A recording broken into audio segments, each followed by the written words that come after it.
पंतप्रधान नरेंद्र मोदी हे सध्या यूएईच्या दौऱ्यावरती आहेत आणि त्यांनी एक महत्त्वाचा करार केलाय। एलपीजी पुरवठ्याच्या संदर्भात यूएई सोबत हा त्यांनी करार केलेला आहे आणि याशिवाय दोन्ही देशांनी एकमेकांसोबत पेट्रोलियम साठ्याच्या भागीदारीच्या संदर्भात देखील करार केला। पंतप्रधान मोदी आणि यूएईचे अध्यक्ष शेख मोहम्मद बिन झायेद अल नाह्यान यांनी या करारावरती स्वाक्षरी केली। यूएईच्या या छोटेखानी दौऱ्यामध्ये ऊर्जा संकटाच्या काळात देशाला मोठं गिफ्ट मिळालंय।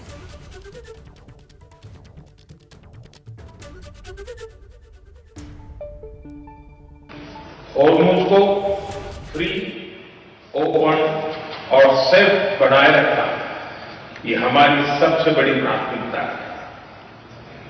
इस विषय में अंतर्राष्ट्रीय कानूनों का पालन आवश्यक है। आज जिस तरह की परिस्थिति है, इसमें भारत और यूएई की स्ट्रेटेजिक साझेदारी, इसका महत्व कई गुना बढ़ गया है। हम आने वाले समय में हर क्षेत्र में साथ मिलकर के आगे बढ़ते रहेंगे। तर या दौऱ्याच्या दरम्यान भारत आणि यूएई या दोन देशांमध्ये कोणकोणते महत्त्वाचे करार झालेले आहेत आपण बघूया। भारताला दीर्घकालीन आणि स्थिर एलपीजी पुरवठा करण्याचा महत्त्वाचा निर्णय झालाय। 5 अब्ज डॉलरची ही गुंतवणूक आहे।